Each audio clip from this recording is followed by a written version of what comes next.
2080 सालको अन्त्यतिरको कुरा हो।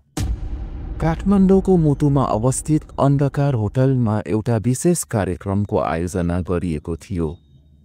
होटल अत्याधुनिक सुविधाले भरिएको थियो। स्वचालित ढोका, डिजिटल कार्ड एक्सेस, भित्री तर्फ देखिने ठूलो पारदर्शी लिफ्ट र एकदमै स्टाइलिस रेस्टुरेन्ट। नयाँ वर्ष 2081 को स्वागतमा मिडिया कभरेजका लागि म अर्जुन अधिकारी, एक स्वतन्त्र खोज पत्रकार, त्यहाँ पुगेको थिएँ। होटलमा पाइला राख्ने बित्तिकै केही अजीब महसुस भयो। चिसो हावा, खाली लबी र एकजना रिसेप्सनिस्ट बाहेक कोही देखिँदैनथ्यो। मलाई लाग्यो सायद अरू पत्रकारहरू पछि आइरहेका होलान्, तर यो चुपचाप वातावरण, यो नयाँ वर्षको तयारी भएको होटल जस्तो लागेन। रिसेप्सनिस्टले हाँस्दै भनिन्, स्वागत छ अर्जुनजी, तपाईलाई कोठा सङ्ख्या 122 दिइएको छ। मैले हल्कासँग सोधेँ, अरू मिडिया साथीहरू? उनको आँखामा एकछिनको डर चम्किए जस्तो लाग्यो, तर उनी तुरुन्तै मुस्काइन्। सबै आउने क्रममा छन्। कोठा सङ्ख्या 122 अत्यन्तै शान्त थियो। सिसा ढोकाबाट बाहिरको दृश्य देखिन्थ्यो, तर दृश्यमा घना कुहिरो फैलिएको थियो। मैले झ्याल ढोका बन्द गरेँ र आफ्नो नोटबुक खोलेँ। म नयाँ वर्षको विशेष रिपोर्ट बनाउन त्यहाँ आएको थिएँ, तर मलाई थाहा थिएन म जुन कहानी ल्याउन चाहन्थेँ त्यो मेरो जीवनको सबैभन्दा डरलाग्दो रिपोर्ट बन्ने थियो। कोठा सङ्ख्या 122 भित्र पस्दा एक किसिमको गन्धले स्वागत गरियो, सास फेर्न मुस्किल हुने, पुरानो भिजेको कपडा जस्तो गन्ध। मैले सोचेँ सायद भेन्टिलेसनको समस्या होला, तर जब म झ्यालतिर गएँ, अचानक ढोका आफै बन्द भयो। धडाक्क। म झस्किएँ। कोठाभित्र एकाएक थुनिएको महसुस भयो। मोबाइल उठाएँ, नेटवर्क थिएन। एक्कासी बाथरुमभित्रबाट हल्ला सुनियो। पानी नचालेको बाथरुममा कसैले बाथटबमा हाले जस्तो छप आवाज आयो। ढोकातिर जाँदा फेरि सुनसान। भित्तामा एउटा पुरानो तस्बिर झुन्ड्याइएको थियो। त्यसमा देखिएको थियो यही होटल, तर कालो सेतो फोटो र त्यसमा सन् 1981 लेखिएको थियो। 1981? यो होटल त 2069 मा खुलेको हो नि। कसरी सम्भव भयो? भित्ताका अरू तस्बिरमा 12 जना पाहुनाको अनुहार थियो, तर सबै अनुहार धमिलो देखिन्थ्यो, जसमा एउटा अनुहार मेरो जस्तै देखिन्थ्यो। म चकित भएँ। होटलको तल्लो तलामा जान मन लाग्यो। रिसेप्सनमा उही महिला थिइनन्, कुर्सी खाली थियो। लिफ्ट प्रयोग गर्न खोज्दा बटनले काम गरिरहेको थिएन। सिडीबाट तल झरेँ। तल पुरानो कोठा देखियो, प्रेस रुम लेखिएको बोर्ड रङ उडेर झरेको थियो। कोठाभित्र पस्दा झ्यालरहित कोठा थियो, जहाँ पुराना समाचार पत्र, टाइपराइटर र रगतले सिएको एउटा रातो डायरी भेटियो। डायरीमा लेखिएको थियो, 2047 सालको नयाँ वर्षमा यहाँ 12 पत्रकारहरू मरे।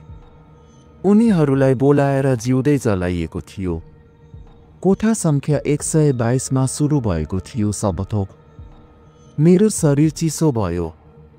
त्यो कोठा जहाँ म बसेको थिएँ त्यही थियो।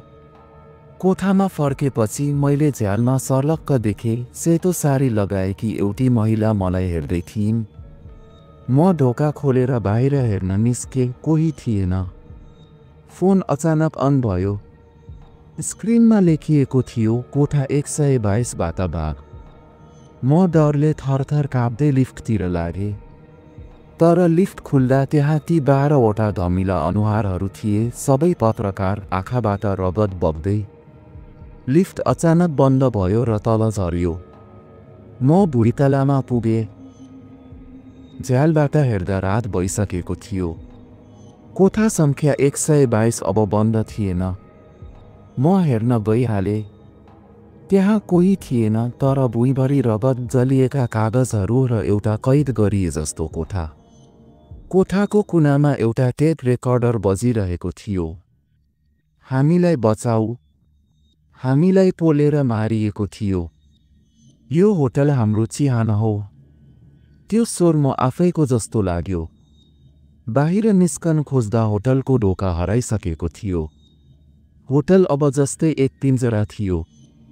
रिसेप्सनमा फर्के त्यो महिला अब सँगै रिसेप्सन डेस्कमा मिट भेटिन्, आँखा निस्किएको, अनुहार बिग्रिएको र हातले मतर्फ सङ्केत गरिरहेको। उनको हातमा एउटा कार्ड थियो, कोठा 1981। तर त्यस्तो कोठा नै थिएन होटलमा। तलतल पुग्दा एउटा गोप्य ढोका भेटियो, धुलोले ढाकिएको, जसमा 1981 लेखिएको थियो। ढोका खोलेपछि मैले देखेको दृश्य। पुरानो होटल, पुराना मान्छेहरू, पत्रकारहरूको भूत, घनघोर चिच्याहाट। प्रत्येक भूतले आफ्ना मृत्यु पुनः देखाउँदै थिए। म पनि अब उनीहरूबीच समावेश हुन थालेँ। मेरो शरीर भासिँदै गयो। तर त्यही क्षण मैले रातो डायरी खोलेँ र त्यहाँ लेखिएको मन्त्र पढेँ। साँचो कथा लेख अनि तिमी बाँच्छौ। म दौडिएँ, लिफ्ट खोलेँ, सिधा माथिल्लो तलामा पुगेँ। होटल अब बिस्तारै भत्किँदै थियो, आवाज कराहा र चिच्याहाट गुन्जिरहेको थियो। कोठा सङ्ख्या 122मा गएर डायरीबाट पढेको कथा मोबाइलमा रेकर्ड गरेँ। भूतहरूले मलाई हेर्दै थिए तर हमला गरेनन्। जब मैले साँचो कुरा रेकर्ड गरेँ, सबै आवाज हराए।